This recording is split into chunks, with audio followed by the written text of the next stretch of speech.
Good morning. My name is Carol Thompson. I'm the wellness coordinator here, and I want to thank you for coming. For those of you who are either watching this live or recorded, I want to point out the cover of the Informer. So it's about celebrating Active Aging Week, which starts today, and we're going to celebrate and have activities every single day up through Friday. This is the insert that was in the Informer. There's also some stray copies open in case you don't have yours. Look for the activities highlighted in blue. They're new, they are exciting, they're different. Of course, we have more activities than that, but I really encourage you to see what works for your schedule and try to plug in. So this morning, I am especially thrilled to offer Find Your Spark. And we're going to hear from Cedarfield residents about why they value exercise. First, it's going to lead us off with Dawn Branson. Thank you.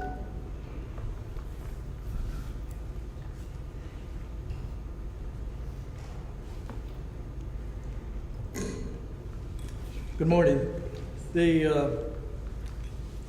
This lead-off talk is going to cover the field of exercise in 15 minutes. We have books in the gym that talk about able body balance training. It's a few hundred pages. Fall Proof, a comprehensive balance of mobility training program. It's a few hundred pages. We'll cover all that in the next 15 minutes. And I have a bridge in Brooklyn that's for sale also. They wanted me to be a little bit personal, so I'll tell you why exercise is in my life. I was restless and active as a kid, somewhat of an athlete. I had a few surgeries. I've had three shoulder surgeries and appropriate exercise post-op, and everything worked, so that was good. Had COVID illness, was in the hospital at St. Mary's for 3.5 weeks, discharged on oxygen therapy for 2 to 3 months. Here again, PT and active exercise. I can breathe mostly. Reasonably recovered in about 5 months. Injuries, chronic right hip pain with PT for about 9 months, mostly recovered. If I don't exercise, neck, shoulders, hands, hips, knees, and my feet hurt. Back stiffens and I feel lethargic. So I think maybe it's a good thing. Let's just explore a few ideas about exercise and life. And you can't separate the mind and the brain from our exercise. The first two quotations that you see up here, if anyone can identify that philosopher, we have a free ticket to the Cedarfield gym for you. That's Satchel Paige. He lived 1906 to 1982. He was the black major league pitcher went in the white major leagues at age 42. He last pitched 3 scoreless innings at age 59. He's 89th in the top 100 pitchers in the major leagues. And a little bit of comment about this slide. You know, it's sort of busy, isn't it?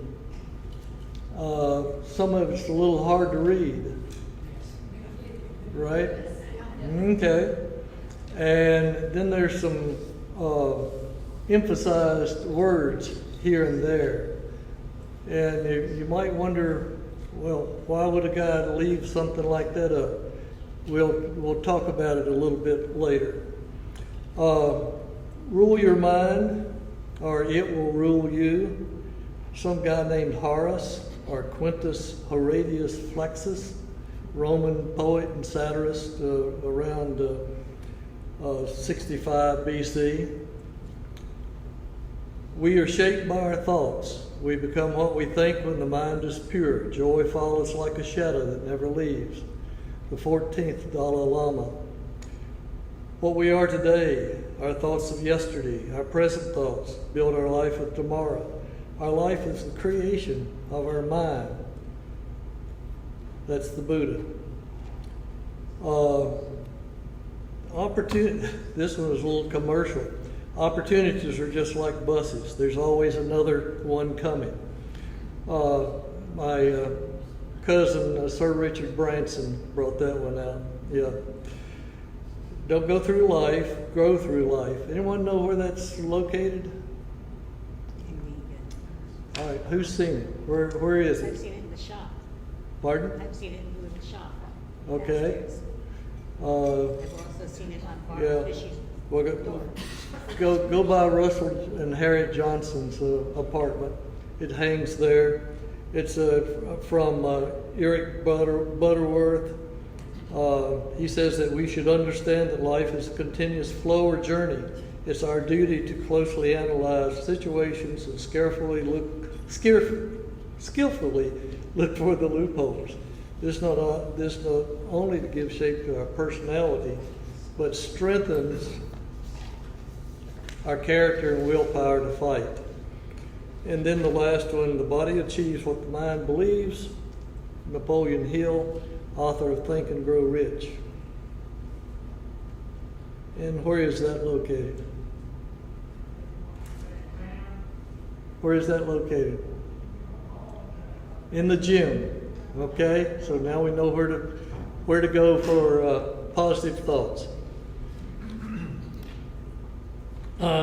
From my ancient memory, it seems to me like I remember in the 70s and 80s that they said our gene makeup contributed to about 65-70% of our longevity. Recent studies say that isn't true. And that's really sort of encouraging, because according to this, we have about 70 or 75% chance of influencing how we live and where we live and what condition we're in. This may be somewhat of a general attitude that we've had in the past about exercise. According to Mother Goose and Grimm, Mother Goose is on the exercise treadmill saying, "You've got to start exercising like me." And Grimm says, "Sure, I'm chasing your exercise bike." TV, movies, anything to entertain us without us having to move around seems to be a big feature of our life.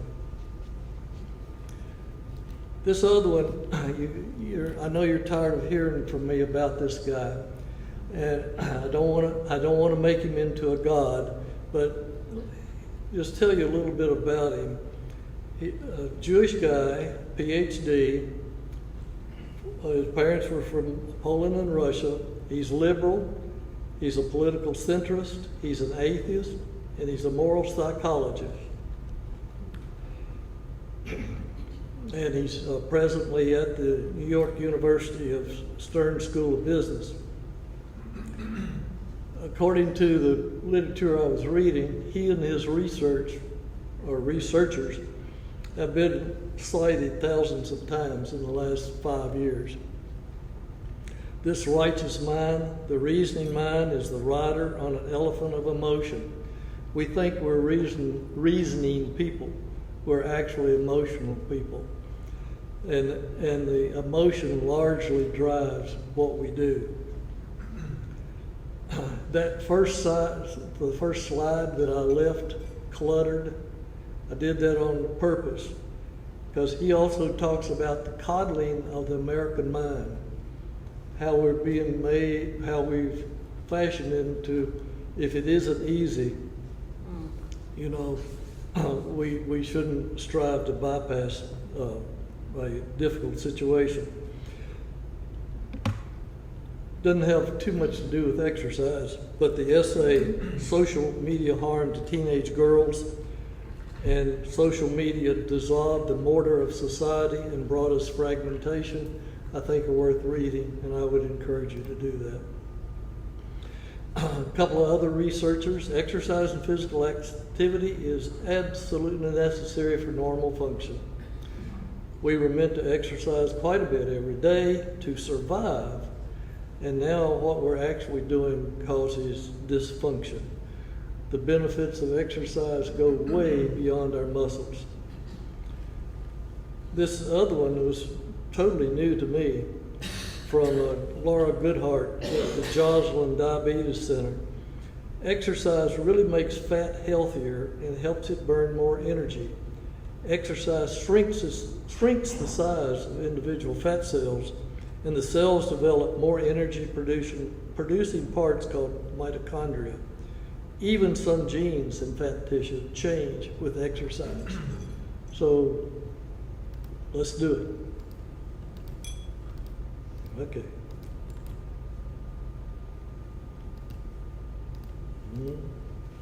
Froze.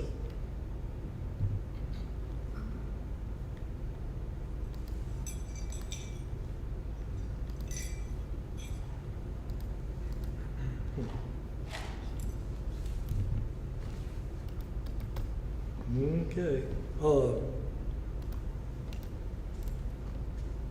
Just a minute. We'll have to get this thing working.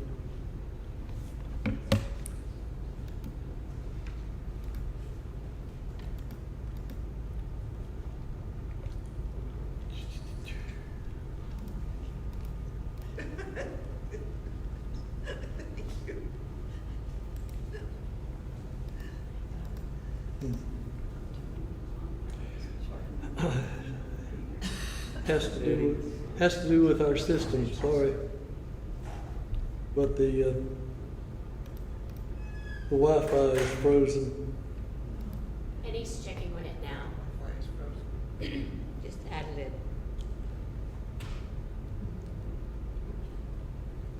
He'll reboot it and it's working.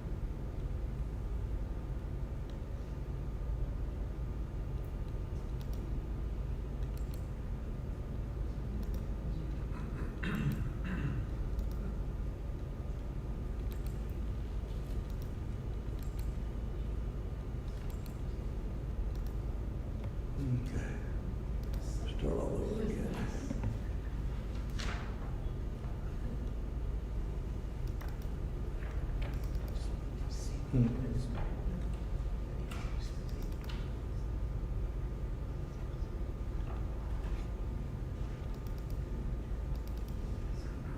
I hope you can edit this.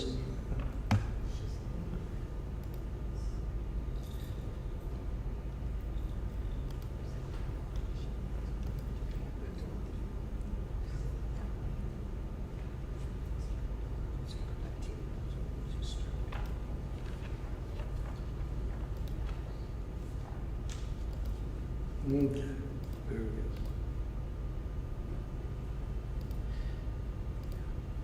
Okay, now WebMD has a few little suggestions of why it's good to exercise. We'll just go through that. The energy, sleep, confidence, stress, more productive, weight control, long life, strong bones and muscles, healthy heart, lower risk of cancer and less arthritis pain. 50% of American adults have one or more preventable chronic diseases. That's a bunch of us. And of these chronic diseases, 7 of the 10 are improved by regular appropriate physical exercise. Unfortunately, 80% of American adults don't meet the guidelines to actually meet the definition of being active. The annual cost is about $117 billion linked to the lack of exercise. Mortality is linked to the lack of exercise. And this has really bent my mind a little bit. 1 hour's walk a week lowers the risk in type 2 diabetes. 1 hour a week. 1 hour's exercise a day reduces the bad effects of heart failure by about 46%. Who can exercise? Well, if we can walk without aid, maybe we can exercise. There's several lists of pages of exercises we can do. If we can walk with an aid, a rollator, a cane, whatever, there's a smaller list of exercises, but it covers several pages. If we can sit in a wheelchair, there's exercises for us. They're about a page and a half. If we can lay in bed, there's a smaller list, but it covers almost a page of single line typing. So who can exercise? Almost everyone who's mentally able to comprehend. Okay, and this is just a little bit of an attitude adjustment. Back in about 75, I think it was, Paul Simon wrote a song that says 50 ways to leave your lover, right? Everybody remember that?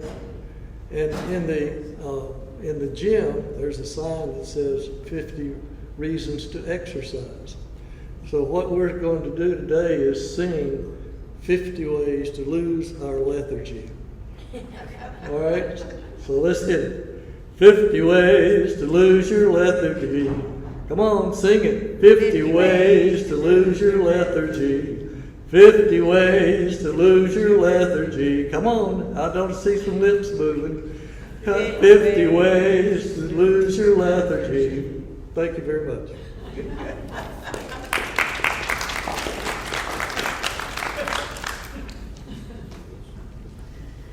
So 2 things, especially to remember from that.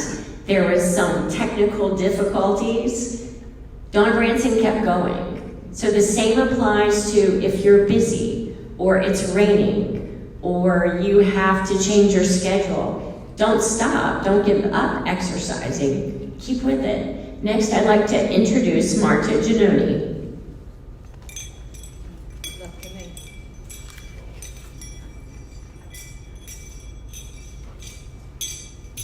Can I close this? Go ahead.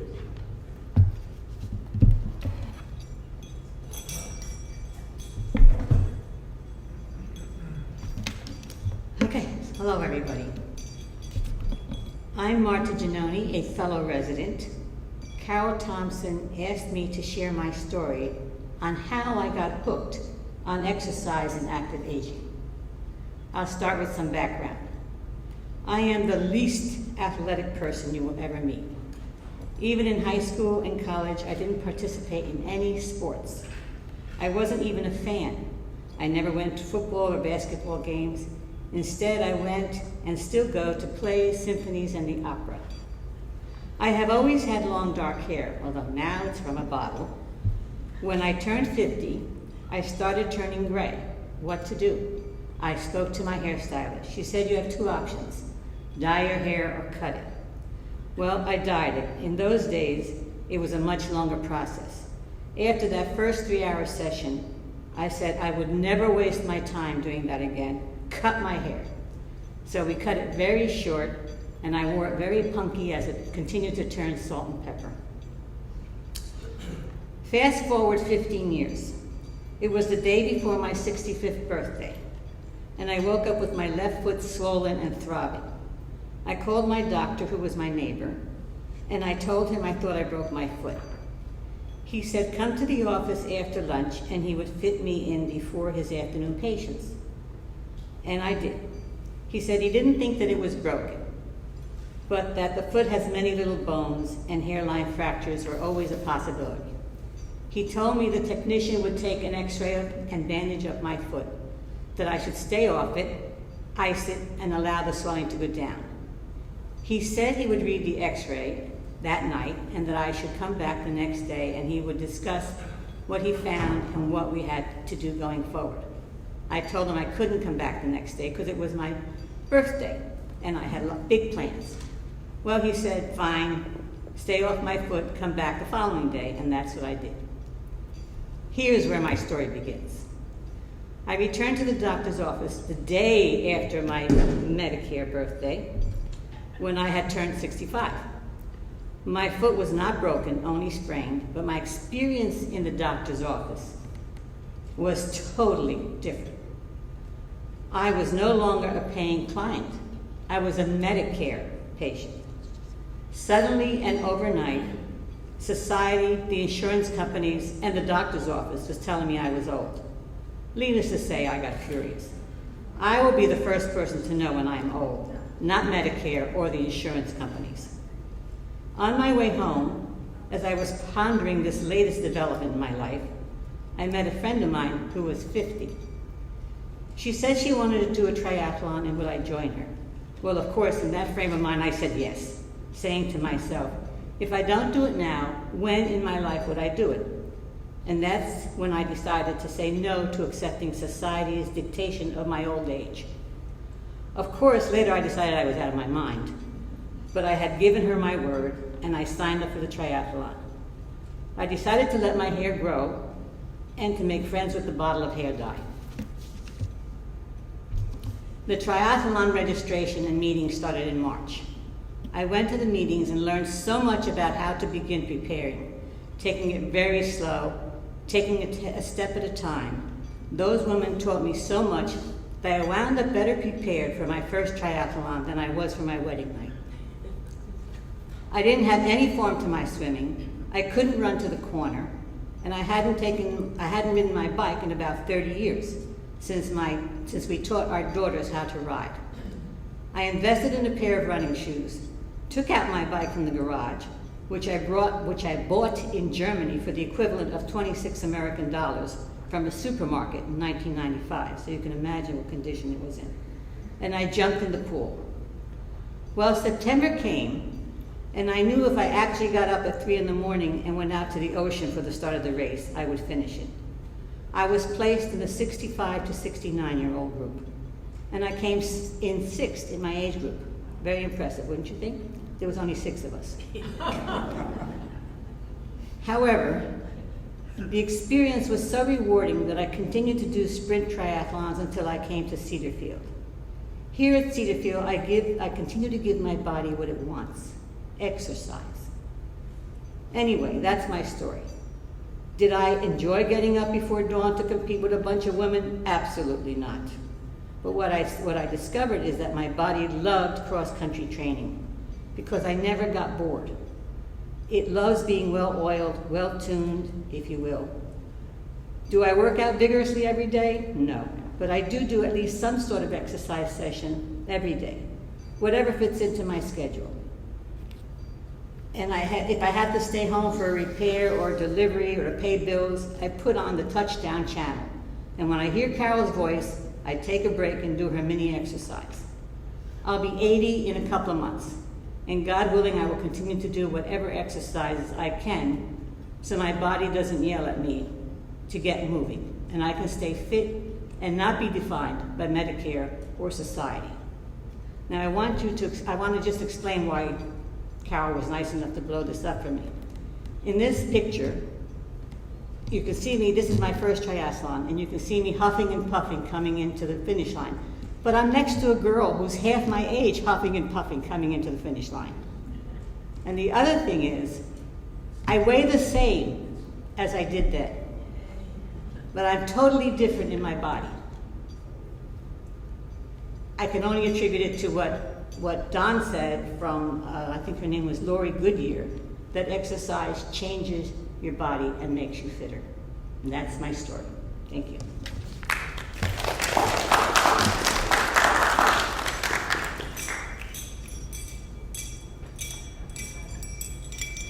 Thank you, Marta. Next we have Barbara Rose.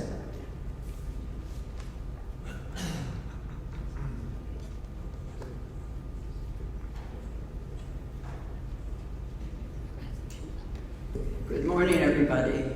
I'm ad-libbing. However, I ran this through my mind about 3 weeks ago.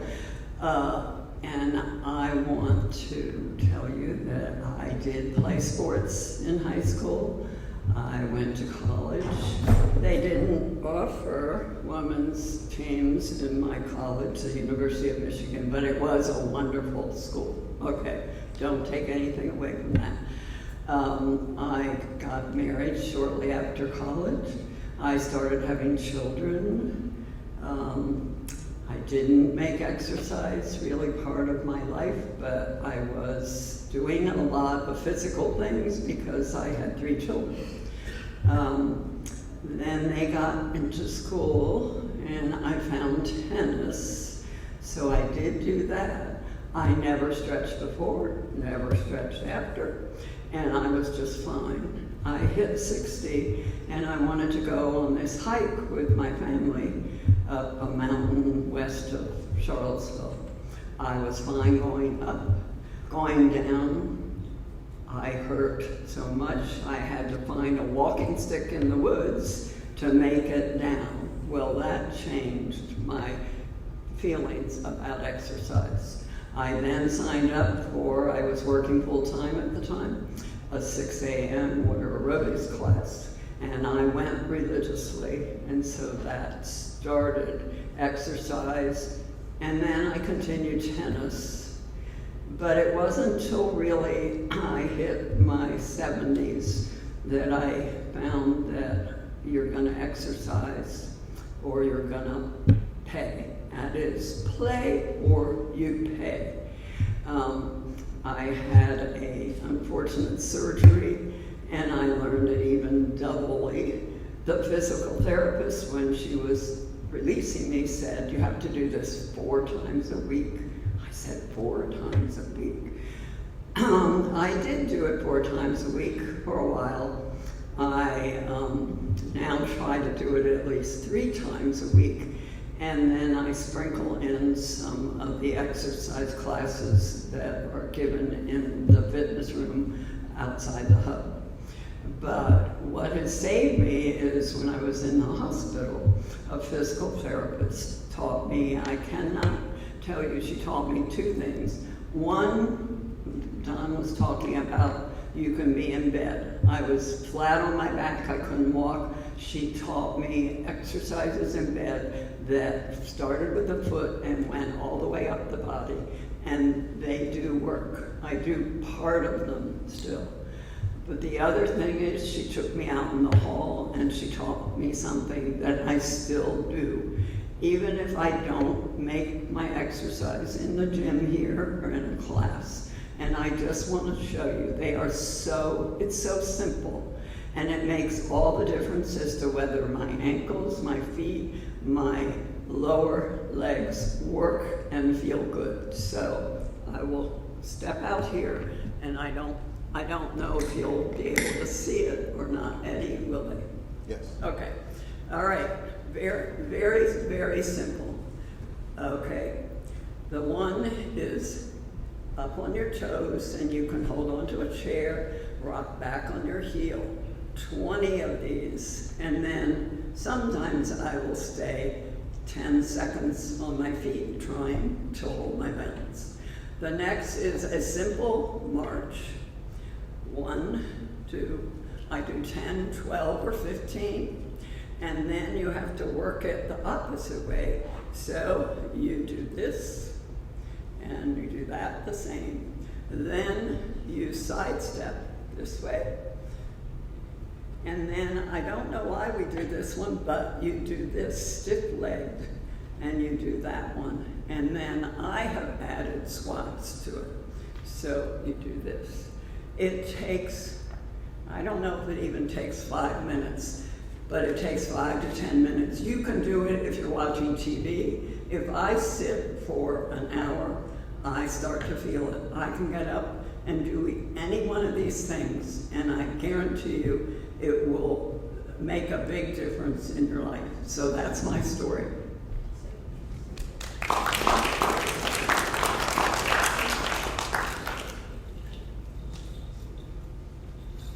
Thank you, Barbara. Next we'll have Shirley Shapiro.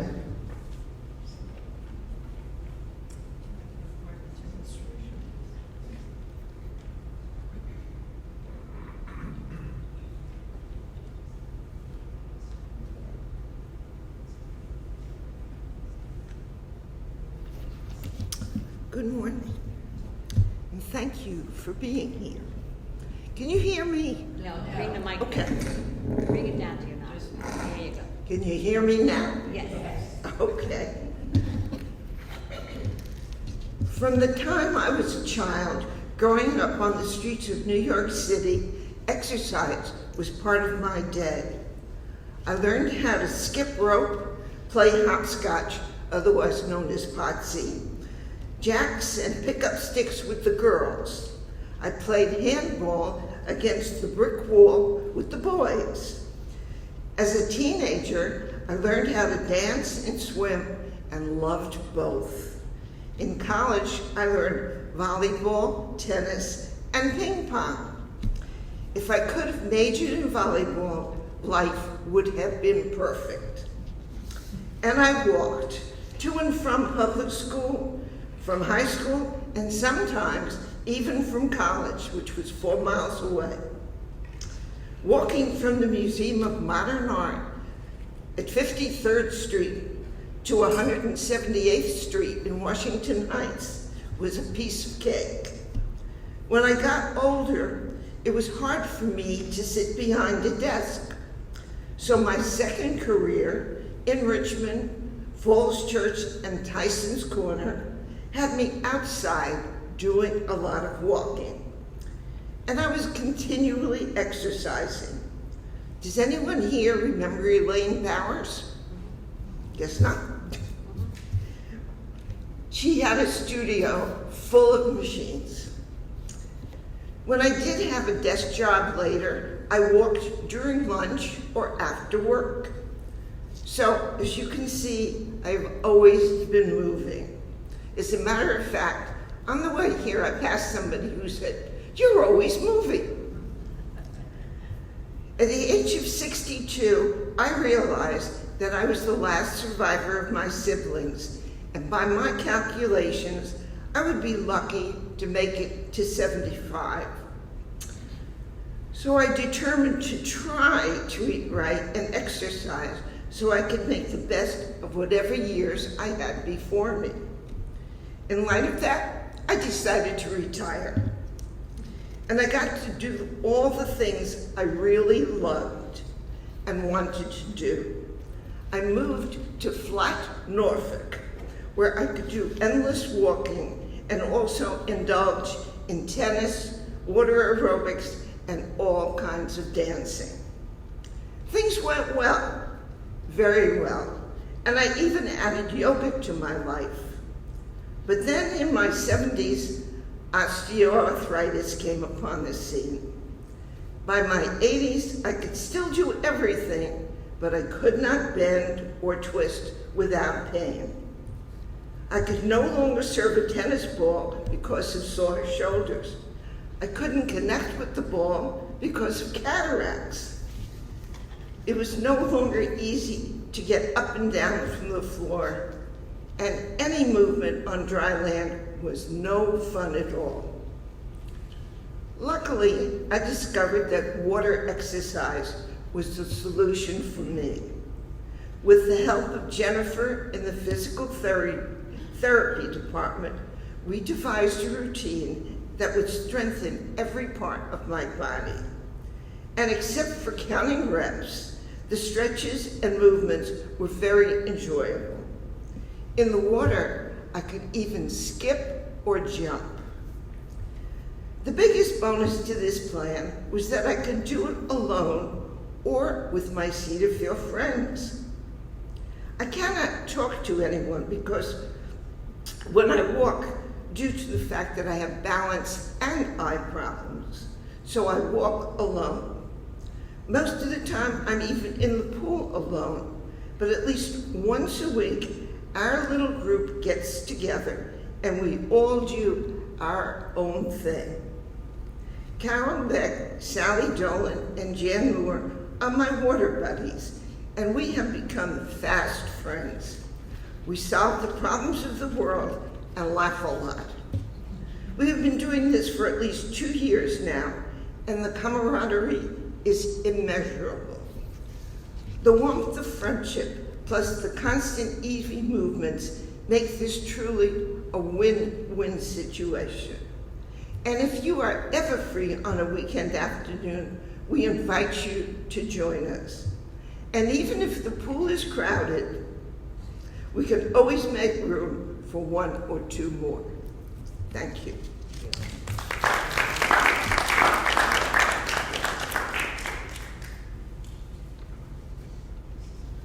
Thank you, Shirley.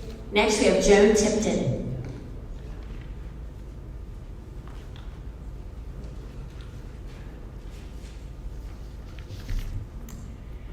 Carol asked me to speak about my exercising experiences.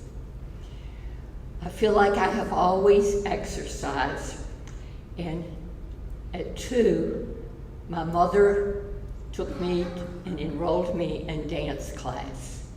So I started dancing when I was 2 years old. And then I tried other things along the way, but I dearly loved dance. And so eventually I was going every afternoon after school, and then it was a half a day on Saturday, and then I would spend my summers studying dance and taking classes.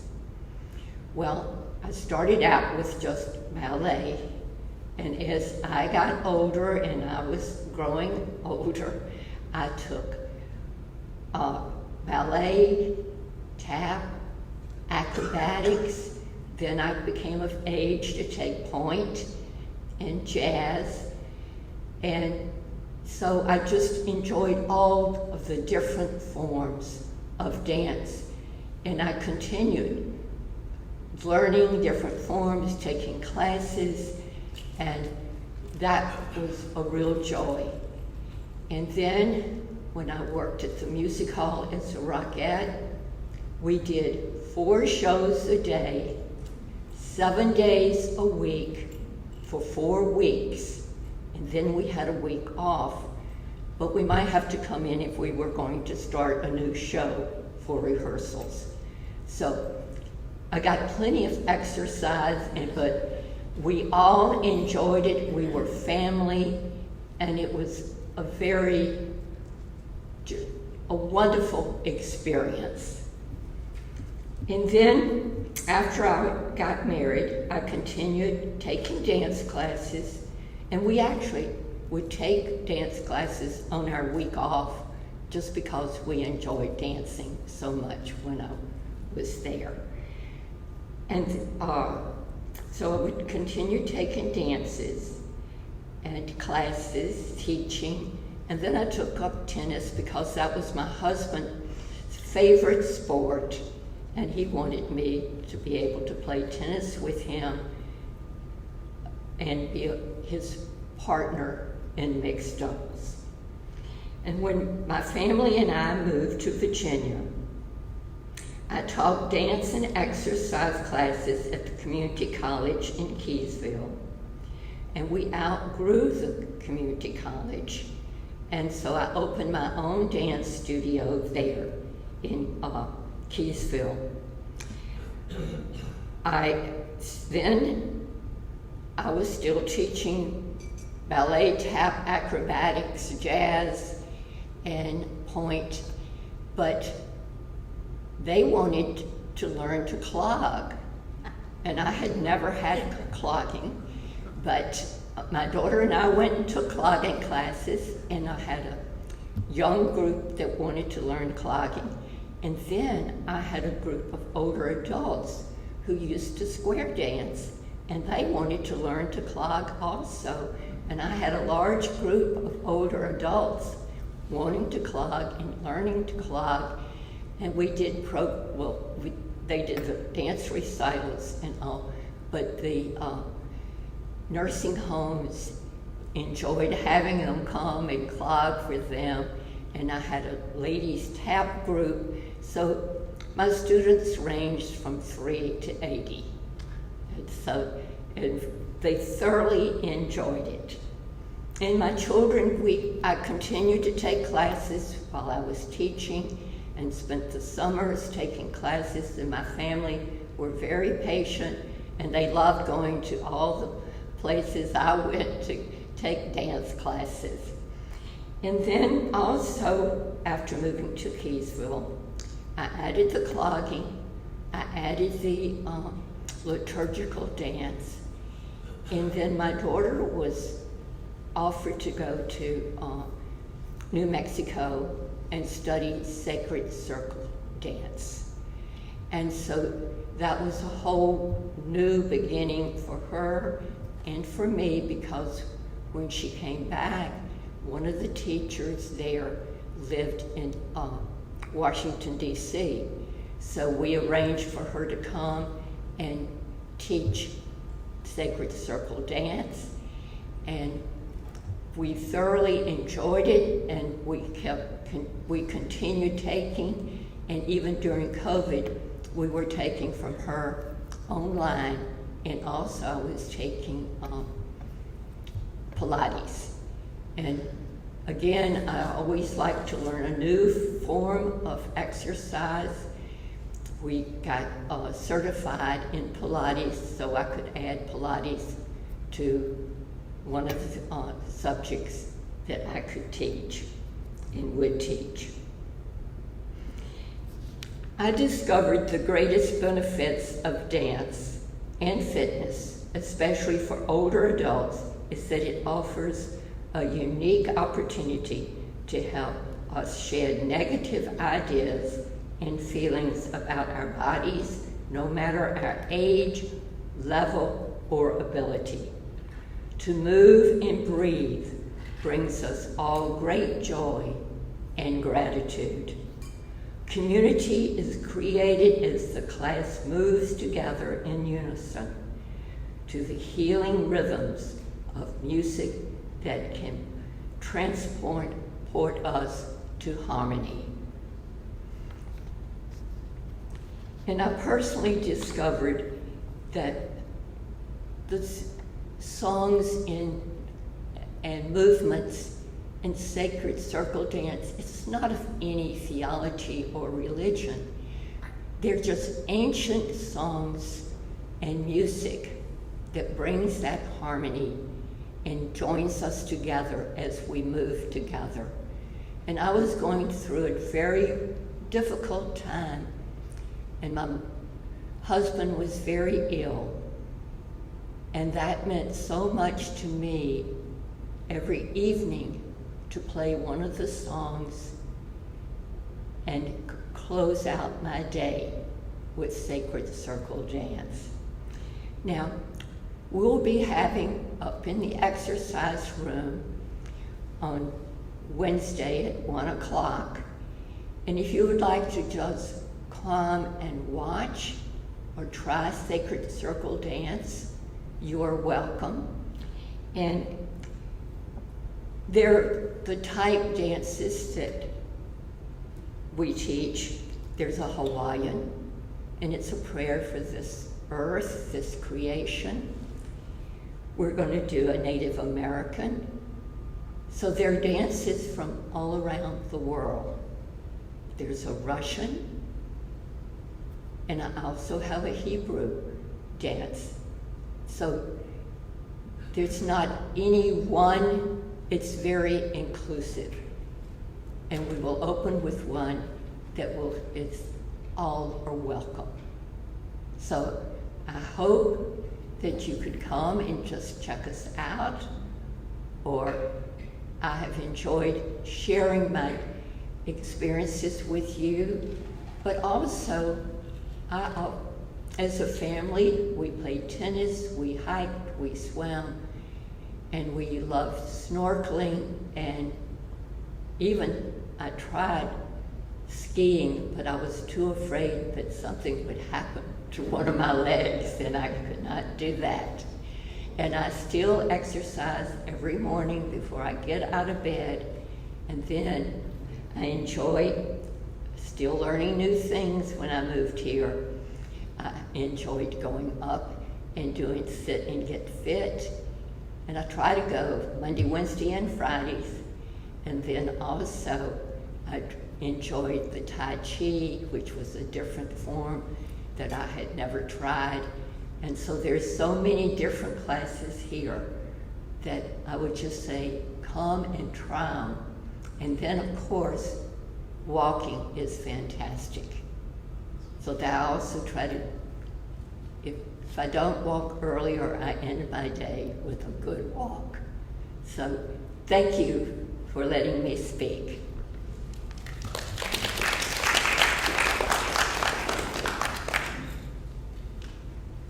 Thank you, Joan, and we will conclude with Tom Maxwell and Dickie Hamilton.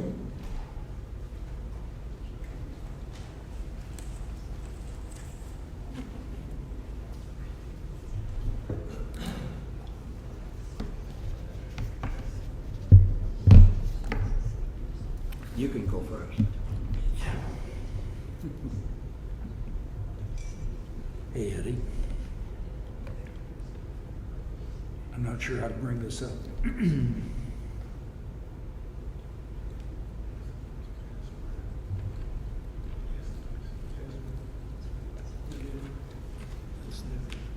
this is your computer. Yeah.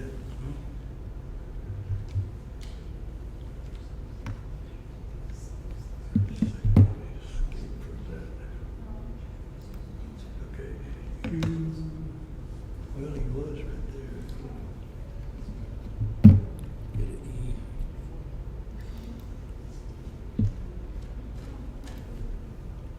I saw it. There it is.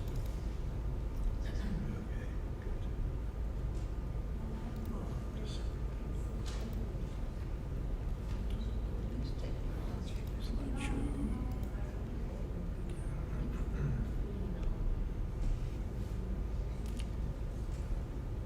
Okay. Do you want to sit down for a minute? Yeah. Yeah, sure. Come sit next to me, darling.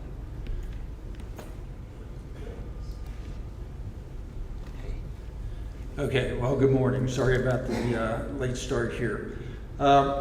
Carol showed you in the very beginning the Informer and about Active Aging Week, and it says Active Aging Week is a time to celebrate. And so I wanted to celebrate a couple things that we have done here at Cedarfield. I want to celebrate our facilities, and I'd like to celebrate the benefits of exercising here. So first of all, let's celebrate our Pathways to Wellness building. Our facilities weren't always like this beautiful Pathways to Wellness building. If you can look up here, there's this was the entrance to the exercise room and the swimming pool. Kind of dungy, huh? So I asked marketing after our tour, I said, well, where was the exercise room? They said, well, it was above. And they didn't like to take us past the exercise room because it really was kind of dingy. We had handed down equipment, that wasn't very safe and would keep breaking down. So we also exercised. Do you recognize where we are here in this slide? So there was a little platform in the back, and Carol and others would get up there. Elizabeth would get up there and give our classes. Would have 15 to 20 people. So, it worked out, but it wasn't as ideal as what we have right now. So our swimming pool was very nice, but now it's D-wing. So, we took our swimming pool out, and now we have D-wing. Now we have these group exercise rooms, and we are just so fortunate to have what we have. A lot of thought went into it, and we have such wonderful classes that are given there. The exercise equipment is commercial, and I'd put this up against anybody else's, any gym that you go to. And finally, my favorite is the swimming pool, hot tub. Of course, the hot tub is out now because the heater isn't working, but it'll be fixed pretty soon. but the lap pool. And I get a lot of use out of the lap pool. So now I want to talk a little bit about celebrating exercise.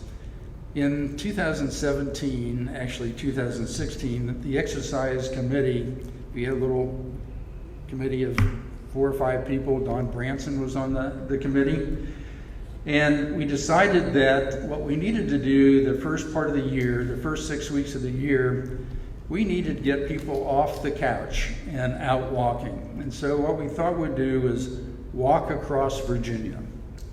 And so I thought it would take us 9 weeks to walk across Virginia.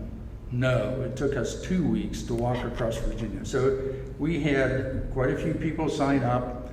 So then I had to figure out where we were going to go after Virginia. So you can see the little path here where we went across the northern part of the United States, then down the west coast.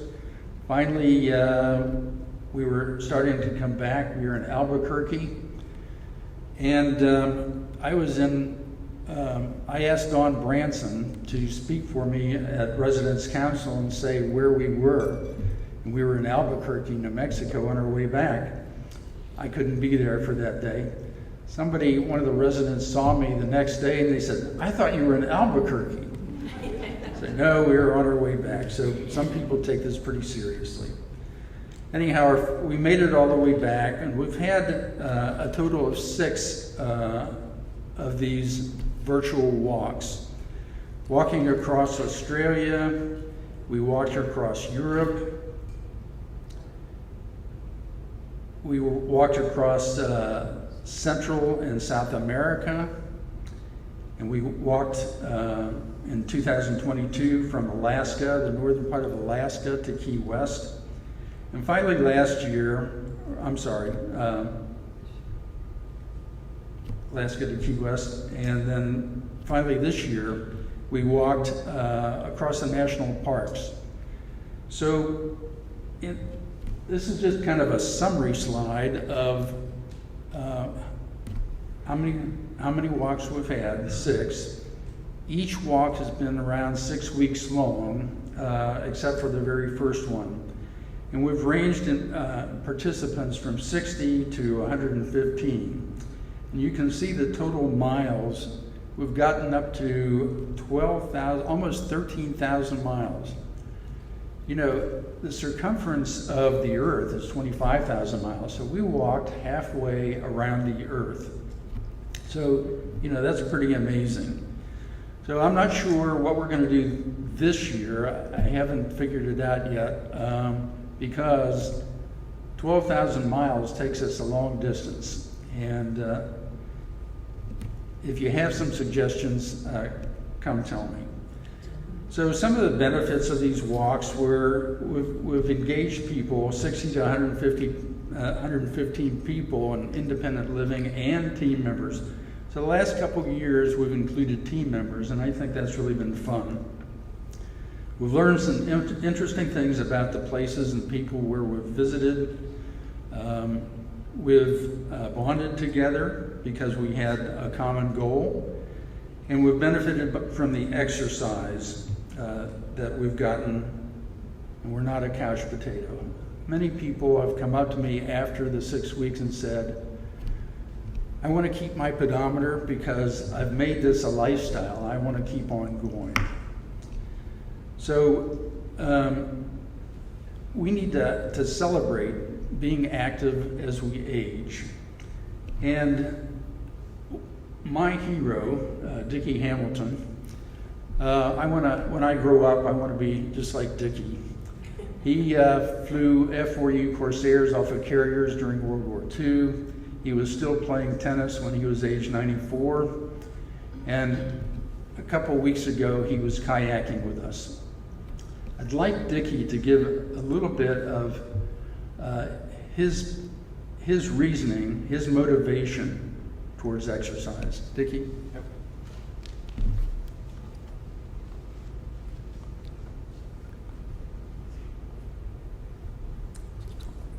All right. Do I say it so you can hear it? Yes. Because it's very important for you to hear. It's nothing. I'm going to leave you with one admonition, just one. In the meantime, though, I must tell you a short story. The eminent Dr. Branson and the peerless Tom Maxwell decided they would help our good friend Charlie Bryan with a bookcase. So they purchased the bookcase, and when it came, they got down on their knees and put it all perfectly together. Two of the best operators you could get. Then they picked it up, and the whole thing fell on the floor. So I can't tell you the things that they can tell you. I can't tell you what Don Bryce can tell you. I can tell you from my experience, one factor which you're going to have to stick with. Now, when I was 8 years old, I fell through a skylight. They put me in Johnson Mills Hospital, and 9 months later, they didn't let me move because they didn't know anything else to do in those years. That's 94 years ago. Then later on, I got so I couldn't function right, and my father said, "You're going to the YMCA." I did that, and I went to tumbling first, then I went to swimming, then I went to boxing. I stayed with them 3 or 3.5 years.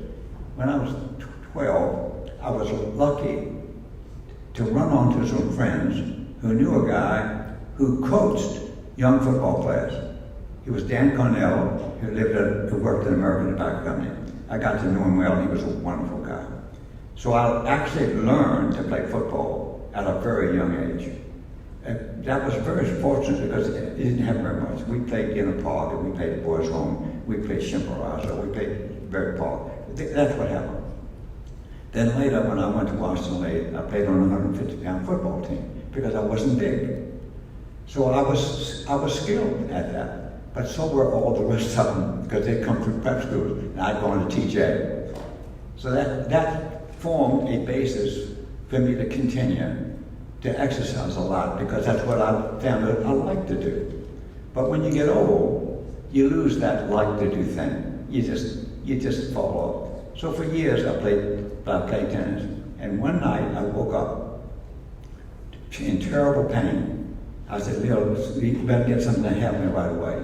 They took me to the hospital, and they found 2 things wrong. I had a heart shot that required a stent, and then I had gallbladder infection. So it took 5 weeks to get through both of those things because you can't do them at the same time on account of the blood circumstance. Everybody knows that, most of that. You know, all of you know all these things more than I do. But I'm getting ready to leave you something very important. You can take all kinds of exercise, you can eat all kinds of food. You can do a lot of things that will help you all through life. And I had some of those things. But there's one thing you cannot fail to do. You must take muscle strengthening exercise. And why is that in preference to anything else? It's not to include everything else. You need it all.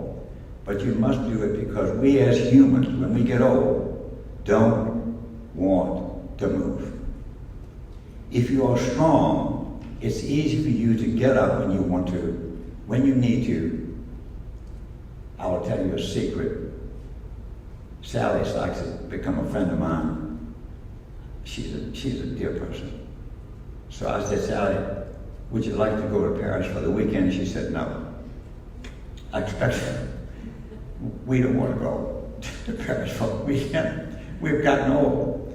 But we have retained the strength. And today, this morning, while I went to the doctor before I got here, on necessity, because of issues that I deal with myself, I feel like I'm $1 million.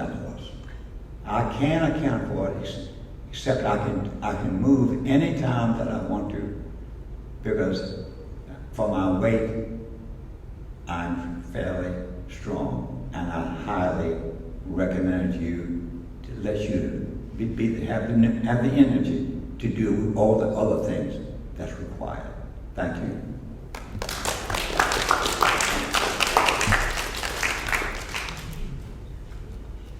Thank you to everyone who came today. Thank you to everyone who was watching live or will have an opportunity to watch this from the recording. There has been an overriding theme. I don't think I need to point it out, but I will. Exercise is key. It can look different, but it is really key. I will encourage you to look at your flyer, look at your informer. There's so many opportunities to get involved.